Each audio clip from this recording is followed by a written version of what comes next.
What's going on, guys? Welcome to the Speak for Yourself podcast. I am your host, Alfonso J. Mitchell II. For tonight's discussion, we are going to be talking about the last ditch hunt by Harris and Trump for undecided voters. It is October 21st, 2024. We are just 14 days away from the United States of America presidential election. This article was issued by the New York Times. I am going to read this article thoroughly. So, without further ado, let's get into it. Both campaigns are digging through troves of data to find these crucial Americans. They both think many are younger, Black or Latino. The Harris team is also eyeing white, college-educated women. Vice President Kamala Harris and former President Donald J. Trump are carrying out a virtual house-to-house hunt for the final few voters who are still up for grabs, guided by months of painstaking research about these elusive Americans. Inside the Delaware headquarters of Ms. Harris's campaign, analysts have spent 18 months curating a list of which television shows and podcast voters consume in the battleground states. Her team has assigned every voter in these states a contact ability score from 0 to 100 to determine just how hard that person will be to reach and who is best to deliver her closing message. The results are guiding Ms. Harris's media and travel schedule, as well as campaign stops by brand name supporters. For instance, the movie star Julia Roberts and the basketball great Magic Johnson earned high marks among certain voters, so they have been deployed to swing states. At Mr. Trump's headquarters in South Florida, his team recently refreshed its model of the battleground electorate and found that just 5% of voters were still undecided, half as many as in August. The Trump team calls the target persuadables, younger and more racially diverse, with people with lower incomes who tend to use streaming services and social media. Mr. Trump has made appearance after appearance on those platforms, including on podcasts aimed at young men. This furious search for a fickle silver of the country has grown more urgent because the presidential contest is as close as any since the advent of modern polling. With the two candidates nearly deadlocked across the battleground states, the election could now ride on undecided Americans who have unplugged almost entirely from political news, making them tricky to find even for billion-dollar campaigns. These people are not super political, said James Blair, the political director of the Trump campaign, and so we're doing non-super political media. In interviews, senior Harris and Trump advisors divulged some details of whom exactly why they still view up for grabs. Both see a group that is younger, with a disproportionate share of Black and Latino voters. The Harris campaign believes it can still win over some white, college-educated voters, particularly women, who have historically voted Republican but are repelled by Mr. Trump. An analysis of polling in the battleground states from the New York Times and Siena College found that a mere 3.7% of their voters, or about 1.2 million people, were still truly undecided. The Times analysis closely mirrored what the campaigns described: a group heavy on younger voters, people of color, and those without college degrees. Black voters make up about 21% of the undecideds, which helps explain Ms. Harris's explicit push for them. Many undecided Americans are unsure if voting is even worth their time. I'm not seeking out a ballot to vote because I don't care, said Kyler Urbans, 22, a telehealth specialist from Santan Valley, Arizona, in the Phoenix area, who has never voted and said he registered only at his mother's insistence. He did not watch the debates, does not follow news coverage, and does not believe his vote will make a difference. But he did say he remembered the pride he felt. As a Black elementary school student, he watched Barack Obama win the 2008 election. Yet the campaigns and their allies are spending hundreds of millions of dollars in these final weeks to persuade people like Mr. Irvins to vote and to choose their side. If the mail-in ballot comes, I'll send it in for Kamala, Mr. Irvins said, if it comes to my front door. This is a surgical strategy for Harris. The Harris campaign considers its audience of winnable swing voters to be up to 10% of voters in battleground states, slightly larger than what the Trump operation sees for itself or the Times polling indicates. That is because the campaign includes a large number of Republican women who it believes dislike Mr. Trump, particularly on abortion policy, but want to hear Ms. Harris's message on the economy and the border before they are persuaded. This strategic thinking has informed the vice president's campaign speeches. On Thursday in Wisconsin, she made a direct call to Republicans, particularly those put off by Mr. Trump. She reminded the audience that she had the backing of Liz Cheney, the conservative former congresswoman from Wyoming, whom Ms. Harris is campaigning with in 3 states. On Monday, last week, Ms. Harris appeared in Pennsylvania with dozens of Republicans. I'm campaigning for every vote because I want to intend to be a president for all Americans, she said, no matter their political party, where they live, or where they get their news.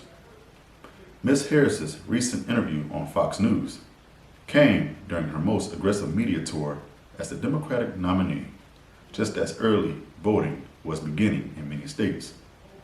In 1 week, she appeared for interviews on 60 Minutes, The View, Stephen Colbert's late night show, the Call Her Daddy podcast, and Howard Stern's radio show. It was a wide-ranging media blitz designed to break through to voters across her 0 to 100 contactability scale, spurred in part by Mr. Trump's refusal to participate in a second debate. The Harris campaign methodically measured who saw her on each program. The internal surveys showed that 2/3 of undecided voters in the battleground states had consumed at least some of her interviews during the week.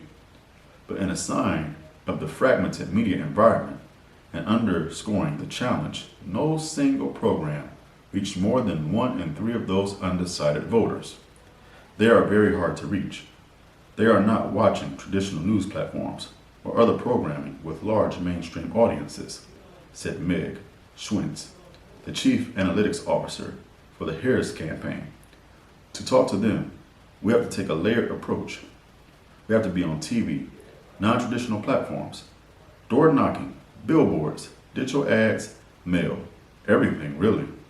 The campaign's data drove its decision to invest in advertising time during Fox News' daytime programming. When more women are watching than in the evening, when opinion hosts draw an audience that skews male and less persuadable. It also factored into Ms. Harris's interview on Fox News. The Harris campaign also used its polls to figure out which moments had helped change minds. One example came during Ms. Harris's appearance on The View and with Mr. Stern, where she announced a plan to extend Medicare coverage for at-home care for seniors. One of the more than 100 clips during their media blitz that were tested for the effectiveness at increasing her support. That proposal ranked at the top, a campaign official said. The Trump's campaign research found that up-for-grabs voters were about 6 times as likely as other battleground state voters to be motivated by their views of Israel's war in Gaza. The campaign also found that undecided voters were less likely to be white than those in the battlegrounds overall and more likely to be black. About 25% of undecided voters are black, according to the Trump team. The fact they don't have younger black men locked in with less than 3 weeks to Election Day is a big problem for them. Mr. Blair, the Trump campaign's political director, said of Ms. Harris and Democrats, historically, that would be part of their base. The Trump team's research shows that undecided voters are particularly focused on the economy and are often financially struggling. They are more likely to work 2 jobs, and on average, they earn $15,000 less per household than the battleground voters who have made up their minds. About a quarter of undecided voters in the Trump team's research describe themselves as non-ideological, and the campaign has for months studied what issues move them the most. By late summer, voters targeted by the Trump campaign said they were most concerned about immigration and inflation, particularly the prices of groceries and housing. Not surprisingly, 2 of Ms. Harris's first economic plans sought to directly address price gouging on groceries and housing costs. Mr. Trump's team typically tends to protect bravado, and his aides believe that voters who made their decision in the last 2 months have tilted in his favor. In the campaign's refreshed motto, the Trump campaign moved 1.5 million voters out of the persuadable category and into its camp. It shifted just 924,000 to Ms. Harris's side. Where is there still room to grow? Jim Messina, who was the campaign manager for Mr. Obama's 2012 re-election bid and is now the chairman of a Democratic super PAC, said he viewed the remaining undecided voters as fitting into 2 broad groups: young people and people of color in one, and suburban women in the other. She now leads the suburbs, and this is where I think she has room to grow, and he doesn't, because there are voters. The voters were talking about, Mr. Messina said. Harris' allies think they can win over voters like Angela Beers, 44, a real estate agent from Brookhaven, Pennsylvania, who said she would not vote for Mr. Trump but remained unsold on Ms. Harris. Ms. Beers was a fan of Robert F. Kennedy Jr. when he was running as an independent and said she might write him in as a protest. Ms. Beers said she was aware of some of Ms. Harris's policies to help first-time home buyers, but thought they would serve only to make housing more expensive and drive inflation. This whole concept of give everybody money, let's help people with down payments, let's get the interest rates lower, all it does is make prices go higher, Ms. Beers said. I don't see either of the candidates talking about the supply issue. Whether Ms. Harris can break through to voters like Ms. Beers in the next 2 weeks will determine whether she can carry the key battleground states. The long and short of it is, every community out there is wanting more information, said Senator LaFonza Butler of California, a close Harris ally. There are pockets that exist in every community that want more information and want to know how the campaign and this election is going to impact their everyday life. Now, with this article being read from beginning to end, I would like to know you guys' opinion.